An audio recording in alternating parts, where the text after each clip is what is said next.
So mga kapatid, welcome sa ating Morning Revival Preview. At bagong linggo na naman tayo. Ano bang title nito? Okay. So ang title niya ay The Maturity of the Bride. So ang ganda. So yung bride dapat ma-mature. Amen. So ang schedule natin ngayon ay week 3, day 1. So meron tayo rito mga Bible verses, Hebrews 6:1, Romans 12:2. Amen. So yung unang verse, therefore having the word of the beginning of Christ, let us be brought on to maturity. Amen. So sinasabi rito na dapat tayong ma-mature. So importante ito. No? Tungkol sa kasintahang babae, ang pagiging mature ay napakahalaga. So doon sa susunod na verse, and do not be fashioned according to this age, but be transformed by the renewing of the mind, that you may prove what the will of God is, that which is good and well-pleasing and perfect. So ito naman verse na ito, ang highlights nito ay transformation. Kaya sabi niya, be transformed by the renewing of the mind. Amen. So paano tayo matatransform? By the renewing of the mind. Amen. So magbabasa na ako. So we need to point out the difference between transformation and maturity. So dalawang bagay, transformation, maturity. So ano ba ang pinagkaiba nito? So ito. The last stage of transformation is maturity. Maturity means the fullness of life. The more life we have, the more mature we are. An infant is obviously not mature, but a grown man is mature. For a human being to be mature means that his life has come into fullness. So yan yung definition ng maturity.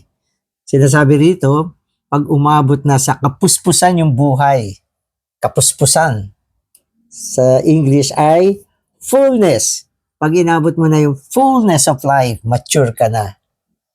Yun yung kapuspusan ng buhay. So madalas sa mga illustration natin, yung kapuspusan ay parang nilalarawan siya ng yung napupuno na. So sa umpisa, may laman, okay, konti pa lang, napupuno. Hanggang ma-reach niya yung fullness. Pag na-reach niya yung fullness, so yun yung katulad ng maturity. Napuno na siya. So ang fullness ay ibig sabihin, kapuspusan. Hindi lang napuno, umapaw pa. So yan yung fullness. No? Kaya ang maturity ay fullness of life.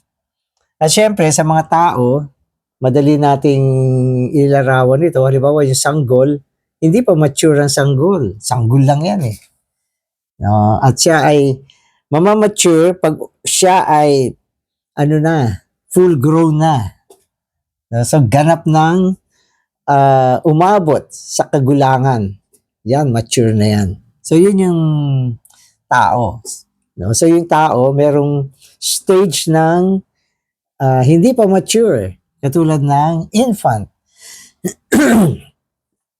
At meron siyang stage na mature, katulad ng pag umabot na siya ng full grown. Amen. Ito naman, transformation. Transformation is a metabolic change in life. Thus, transformation is not a matter of fullness. It is a matter of change. Only through transformation can we reach maturity. Amen. So may related pala yung dalawa. So yung fullness ay yung maturity ay fullness. Yun naman transformation ay metabolic change. Metabolic change.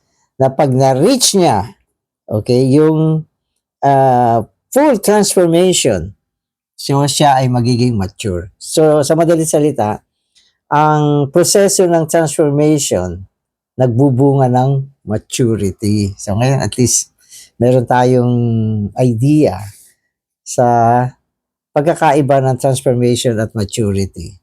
Maturity ay kagulangan. So sinasabi sa atin, so kailangan nating matransforma. At kung ganap na tayo na transforma, maaabot natin yung pagkagulang.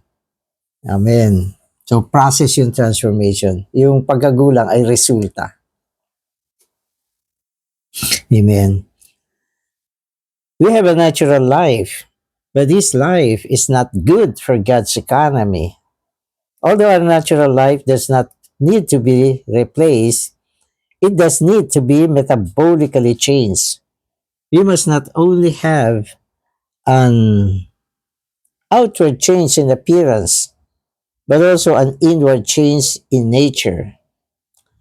Although our human life is necessary for God's economy, it should not remain natural, a natural human life. It should be human life that has been transformed in nature, so that the divine life may be mingled with the transformed human life to become one. This is a deep matter. So yung transformation kasi, okay, ito ay gumagawa sa ating human life.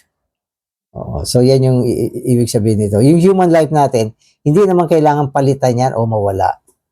Kaya lang, kung walang transformation yung human life natin, maski magkaroon siya ng maturity, magiging natural life lang siya. At ang natural life, hindi magagamit sa God's economy.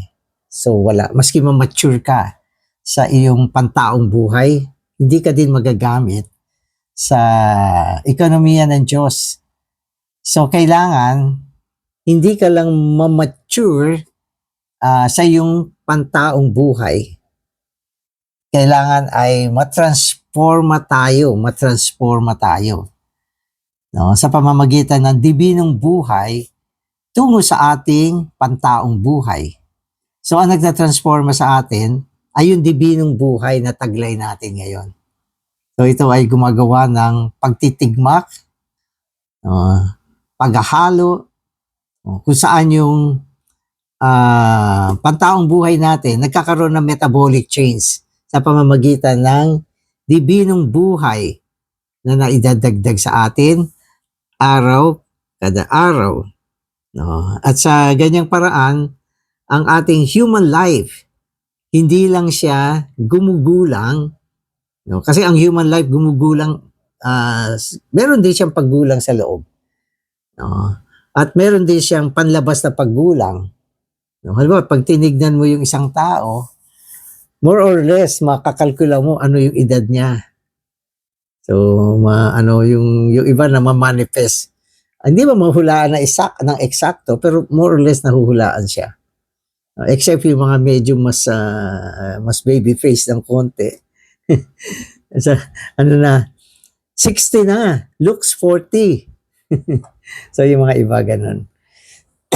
Pero, dapat wag lang tayo ma-mature panlabas o panloob sa ating humanity. Kailangan natin ng maturity sa aspekto ng dibinong buhay. At syempre, ang gumagawa dyan ay ang nagtatransformang buhay ng Diyos, na dinadagdag sa atin araw kada araw. At itong pagdadagdag ng buhay sa loob natin, itong dibinong buhay, gumagawa siya ng metabolikong pagbabago sa ating humanity. So yung humanity, hindi mo naman kailangan alisin yan. Ang kailangan lang dyan, matransforma. Sa pamamagitan ng dibinong buhay. Amen. So today's reading na ako. At least two verses in the New Testament unveil the matter of transformation. So yung two verses dito, yung Romans 12:2 at saka yung 2 Corinthians 3:18. The Greek word translated transformed in Romans 12:2 also appears in 2 Corinthians 3:18. So pareho yung word sa Romans 12:2 at saka 2 Corinthians 3:18. Yung word na transform, magkatulad siya. Amen.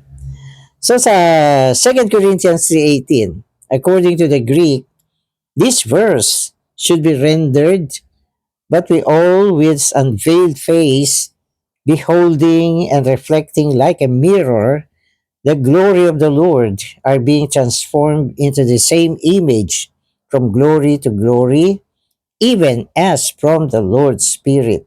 Amen. So mapapansin natin dito sa verse na ito, binanggit sa atin ang transformation. So sabi niya yung transformation into the same image. So nagbubunga siya ng image. Itong transformation. Ibig sabihin meron siyang expression. Kapag tayo ay natatransform, okay, nagkakaroon ito ng isang klaseng image. At siyempre, itong image na ito ay ang image ni Kristo. Sapagkat ang gumagawa sa atin ay ang buhay ni Kristo. No? At ang transformation dito sinasagawa ng Lord Spirit. Na sa madaling salita, ang Espiritu ay nagtatransformang Espiritu. No? So, ganyan ang ginagawa niya. No? Amen. So, dito sa verse na ito, okay, binanggit dito yung glory. Kanina binabanggit ko yung image. Ang glory kasi ay ang kahayagan ng Diyos. No? At ang image ay larawan ng Diyos. Nang ibig sabihin, kapag tayo ay natatransforma, okay, nagbubunga ito ng isang larawan at yan ay ang larawan ng Diyos. At itong Diyos na ibubunga sa pamamagitan ng transformation, ito yung glory. No, pwede natin masabi na ito yung glory na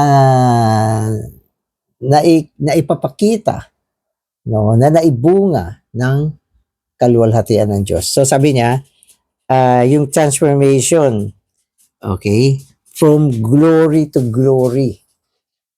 Nang ibig sabihin, patingkad ng patingkad yung kaluwalhatian. So, ano siya, parang,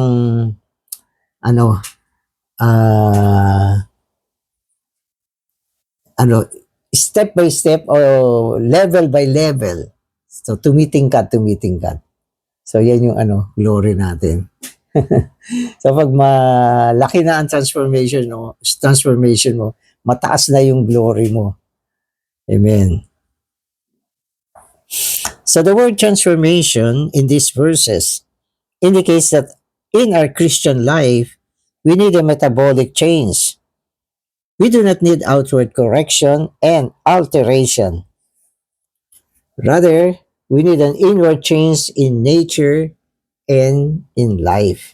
Kasi sa Christian, hindi naman kailangan ng outward correction. Yung mga outward correction, yung iba naniniwala na will bring in improvement. So yung mga outward correction para sa improvement yan. So minsan nagkakaroon din ng ganyan. Pero hindi yan transformation. So yan ay related sa human life. So yung mga ibang tao, yung human life nila, napapolish nila sa pamamagitan ng mga correction, okay, mga resolution, okay, mga human striving para magbago. So, nagdudulot yan ng pagbabago sa natural na buhay. Pero yan ay hindi transformation. Ang transformation ay panloob na pagbabago sa kalikasan at buhay. Kalikasan at buhay. At pwede natin sabihin, yung pagbabago na naibunga ng transformation, totoo yun, matatag yun. Sapagkat yun ay sinagawa ng buhay. Transforma. Okay? Sa pamamagitan ng buhay na hindi mo na pwedeng baguhin kapag na-reach niya yung ganyang klaseng image. Hindi mo mababago yan. Kung minsan yung mga tao, natatransforma sila, yung kanilang panlasa, natatransforma. Okay? Yung kanilang pagkagusto sa mga bagay-bagay. Halimbawa, dati, wala siyang interest na magbasa ng Biblia. Pumunta sa salita. Pero nung magkaroon ng transformation, gustong-gusto na niya na magbasa ng Biblia. Ang ibig sabihin, ito ay isang metabolikong pagbabago na dinala ng buhay.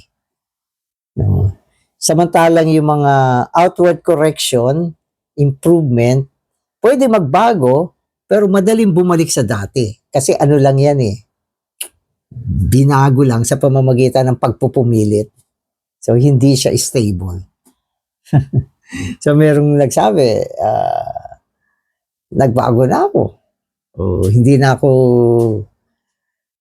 nagsusugal. Nabago ko na yung buhay ko. Binago na niya. Ibig sabihin, pinilit niya magbago. Pero isang araw, bumalik uli. Kasi hindi naman siya talaga nagbago sa buhay. Ang kanyang pagbabago ay panlabas lamang. Kaya hindi siya stable. So, mari may nagsabi, hindi na ako iinom. Nagbago na ako. Pwede mangyari yun. Ayaw na niya uminom. Okay. Maaaring ang nagtulak dyan ay nagkasakit na siya. Pero hindi siya totoong nagbago. Sapagkat yung panlasa ng pang-inom nasa kanya pa rin. Nagpipigil lang yan. Nagpipigil. So, hindi yan ang hinahabol natin. Ito naman.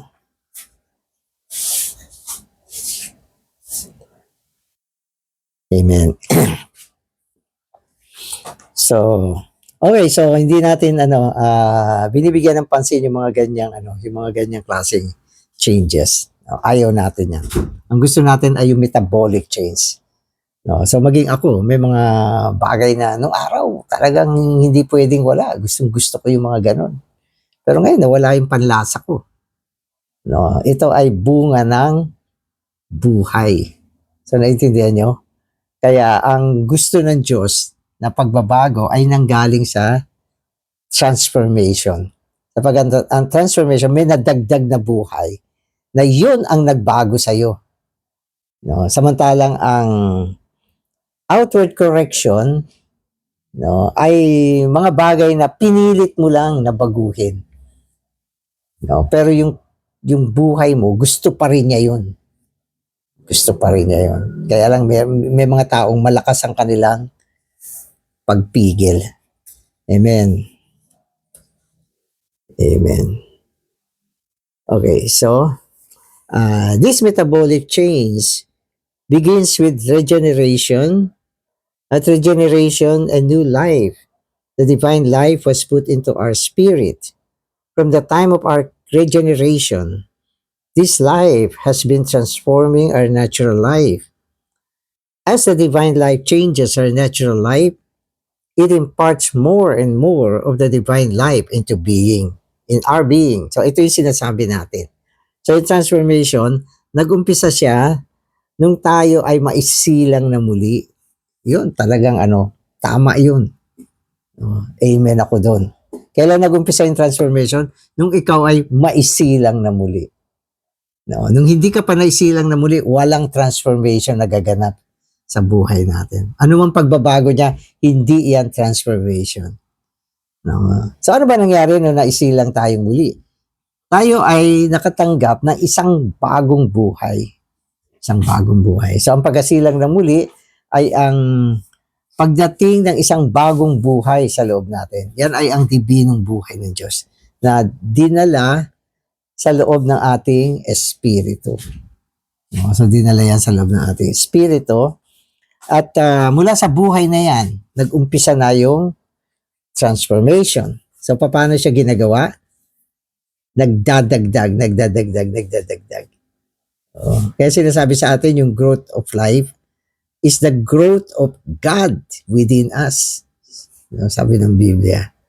At ang transformation ay ganyan din. Ito ay sinasagawa ng pamamahagi ng buhay na dinadala sa atin ng espiritu. No? At itong pamamahagi ng buhay, nagkakaroon siya ng changes, metabolic. Life ito eh. Life ito eh. Para bang sa physical, meron din metabolic work sa physical na katawan natin eh. Di ba? Yung mga taong dating mahina, no, nagkakaroon ng lakas. Ito ay nanggagaling sa kinakain nila. So yung kinakain nila, nagbabago yung itsura nila. Metabolic yan. No, nanggagaling yan sa kanilang kinakain araw-araw. So yun yung metabolic change. Amen. Amen. So therefore transformation is the change of our natural life. Amen. Amen. When this change reaches the point of fullness, the time of maturity has come. Maturity is not a matter of our being changed.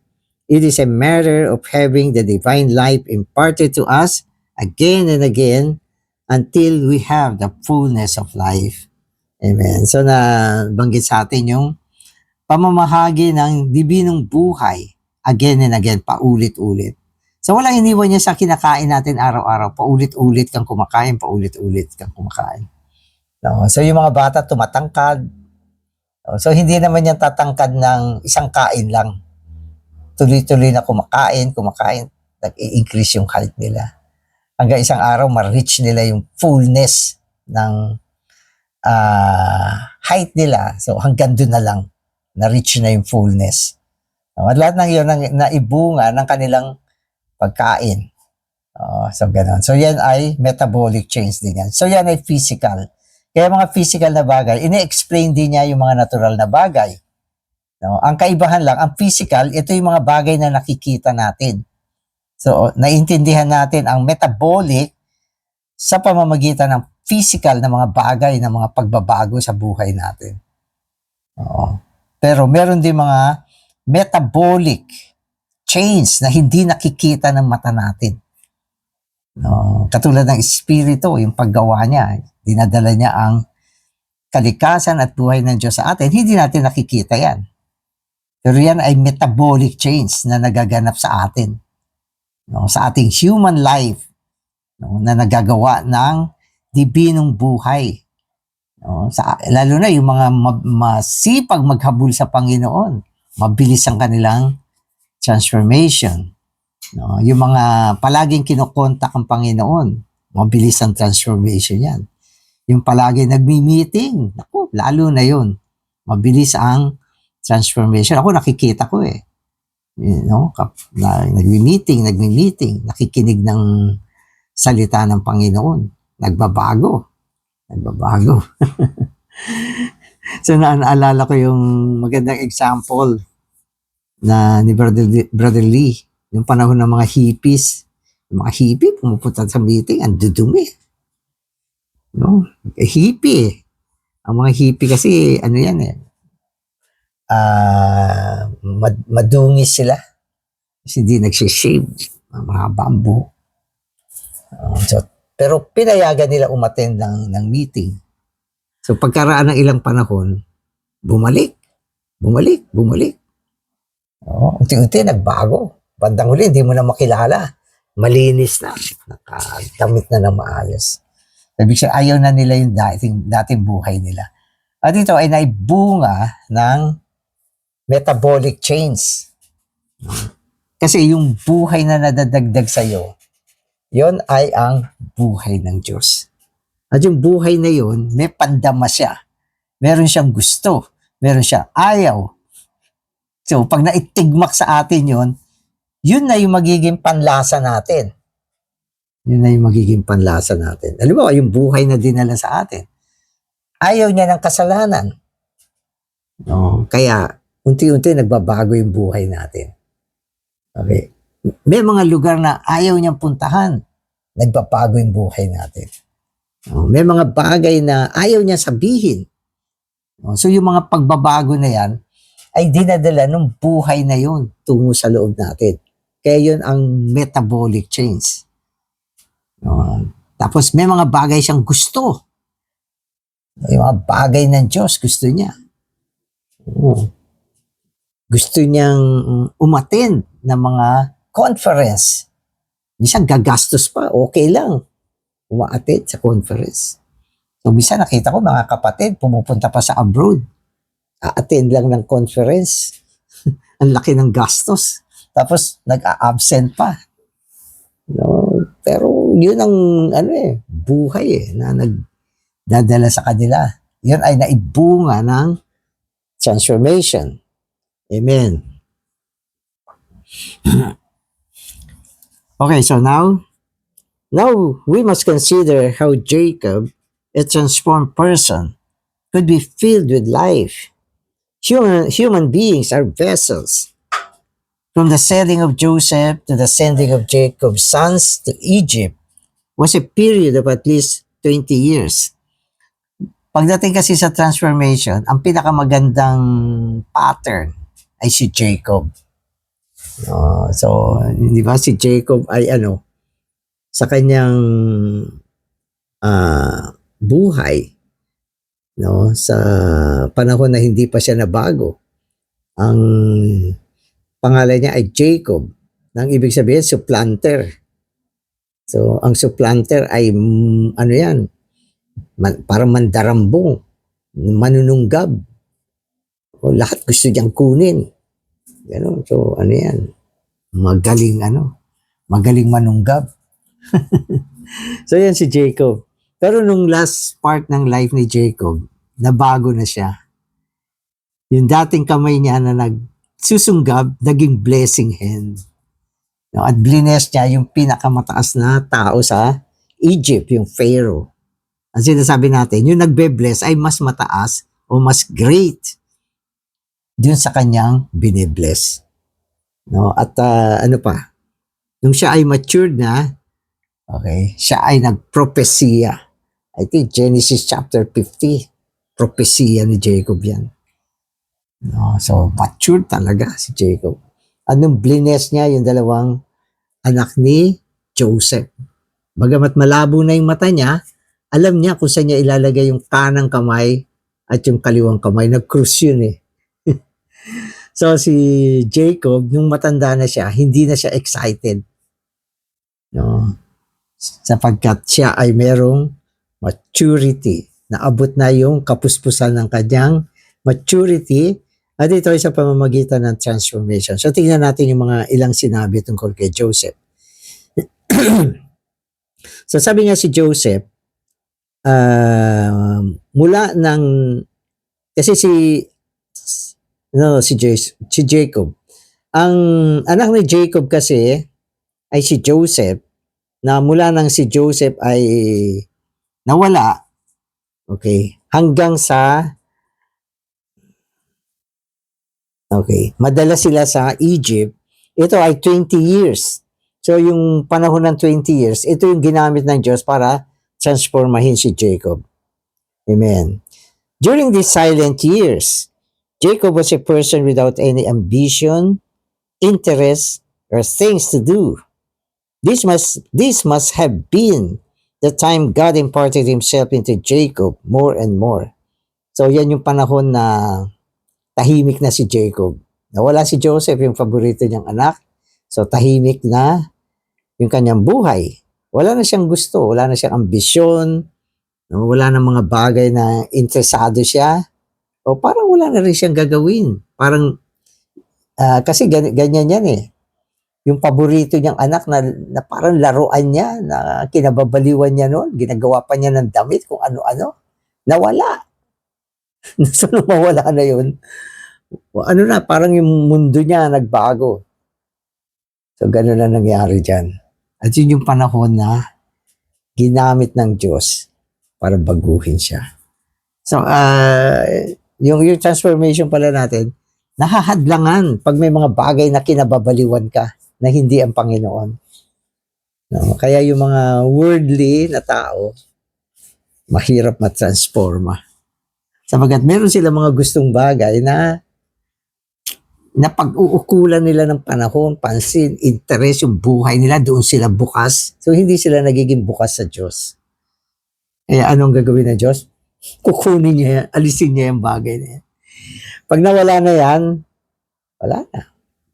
Yung buhay mo, magiging isang bukas na sisidlan sa Diyos. Kaya yung transformation, may kasamang dealings. So, dealing, pagtutuos. Bakit gumagawa ng pagtutuos ang Diyos para matransforma tayo? Kanina sinasabi natin, yung transformation ay pagdaragdag ng buhay. Tama naman yan. Dinadagdag yung dibinong buhay. Pero minsan, hindi maidagdag dahil hindi ka bukas.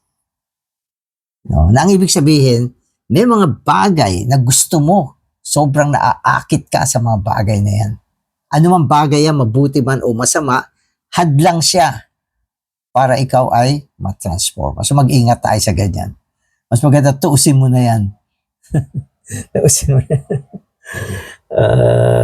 So, meron isang kapatid no, nung uso yung cellphone, nagkaroon ng cellphone, palaging ano siya, cellphone, ganda-ganda. No? So, nagbago yung kanyang paghahabol sa Panginoon dahil sa cellphone. So, alam niyo kung ano nangyari? Para mahuhulaan niyo na. Nadukot yung cellphone, nawala. Kaya, wag mo mahalin yung mga bagay na hindi ang Diyos. Kung minsan, yung mga bagay na yan, mapipilitan ng Diyos na i-snatch sa atin, alisin yung mga bagay na yan. So, ang Diyos kasi, mas mahalaga sa Kanya yung matransforma tayo kaysa doon sa cellphone. Kung minsan, pati tao, nawawala eh. Yan, di ba si Joseph? Nawala. Kinuha, inalis. Hindi naman namatay, inalis sa Kanya. Di ba? So, ang Diyos natin, silosong Diyos. Naninibugo siya sa mga bagay na mas pinapansin mo, mas minamahal mo, mas kinababaliwan mo. Kaya, Panginoon, ligtas mo kami sa ganyang mga sitwasyon. Kailangan natin ng cellphone, huwag tayo mabaliw dyan. Kailangan natin ng kotse, huwag mahulog yung loob mo sa kotse, bahay, huwag mo mahulog ang loob mo sa mga ganyang bagay. Kailangan mo ng trabaho. Pero huwag mo ibigay yung puso mo sa trabaho, trabahuin mo lang siya. Lalo yung mga tao. Alam ko, madali mabaliw ang tao sa tao. Kaya mag-ingat tayo sa ganyan. Baka mawala sa iyan. So, dinagdag ko yan kasi andito din yan eh. Amen. Amen. Okay, so during these silent years, Jacob was a person without any ambitions. Wala na ambitions, interests, or things to do. This must have been the time God imparted Himself into Jacob more and more. The only thing that could not be taken away from Jacob was God's presence. So, precious yun eh. No? So, yung presensya ng Diyos, hindi aalisin ng Diyos sa atin yan. At gusto niya na manatili tayo sa presensya ng Diyos. At Hebron, Jacob constantly lived in fellowship with God. Through the loss of Joseph, pakinggan yan, through the loss of Joseph, sa pamamagitan ng pagkawala ni Joseph sa buhay niya, Jacob became a jar that was absolutely open to God. Amen. So nawala na yung bara. Nawala na yung takip. Dati may takip, inalis na, nabuksan na yung sisidlan, yung jar, yung banga. So parang, kaya sinasabi sa atin, yung tao ay katulad ng vessel, isang sisidlan. Kailangan matanggal yung takip para ang Diyos ay mailalim. Amen. Okay. So through the loss of Joseph, Jacob became a jar that was open, absolutely open to God. Now, after the loss of Joseph, Jacob was free from every frustration and was completely open to the Lord. Free from all kinds of frustration and was openly, absolutely open to the Lord. Amen. Completely open to the Lord. So yan yung palang naging buhay niya. Sa isang banda, masakit din. Nawala si Joseph, nasaktan siya. Pero nung nawala si Joseph, nawala na, parang naglaho na yung mga bagay-bagay sa buhay niya. Nadala siya sa presensya ng Diyos. naging isang bukas na sisidlan siya sa Diyos. At ang Diyos ay nagkaroon ng pagkakataon para transformahin siya, dalhin ang esensya, ang presensya, no, ang elemento, ang buhay tungo sa kanya. So yun yung nagbunga ng transformation kay Jacob. Amen. Undoubtedly, Jacob's thoughts about Joseph day after day. He had concluded that Joseph had been devoured by an evil beast, but this had not been confirmed. Hence, Jacob might have thought that perhaps he would see Joseph again. This pressed Jacob to God and opened him up to God. Amen. So, yung pagkawala ni Joseph sa kanya, no, sabi lang ng mga anak niya na napatay ng mga mababangis na hayop. Nilagyan pa nila ng dugo yung di ba, yung damit ni Joseph para mapaniwala nila si Jacob.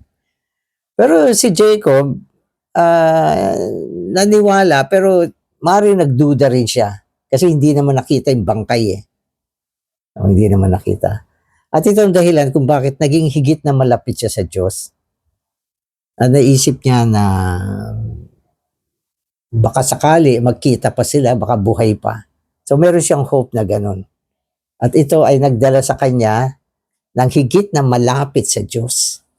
No, sapagkat sigurado, dahil sa pagmamahal niya kay Joseph, araw-gabi iniisip din niya si Joseph. No, pero sa parehong pagkakataon, lumalapit siya sa Panginoon. Naging bukas na siya sa Panginoon. So, yung buhay niya, medyo malungkot, pero nakatulong para mabuksan siya sa Panginoon. So, totoo naman nagkita pa rin naman sila. Hindi naman namatay si Joseph. Nagkita pa sila. Pero nung magkita sila, hindi na siya excited. Hindi na excited si Jacob. Nung marinig niyang buhay pa si Joseph, hindi siya nagtatatalon. Naku, buhay pa pala. Wala, napaka-cold. Matured talaga. No, wala, napaka-kalmado na. So, yung mga matured na tao, ganun Hindi sila excited. Hindi katulad ng mga ibang tao. Mga maliliit na bagay, tuwang-tuwa, excited, napapaiyak, napapasigaw. So si Jacob, nabalitaan niya na yung anak niya, buhay. Hanggang sa na-meet niya, walang excitement. Ano yan? Maturity. So dadating ang panahon, hindi ka na iiyak. Pwede natin sabihin yung mga umiiyak ngayon ay kulang pa sa maturity. No, isang araw hindi ka naiiyak. Amen. Amen.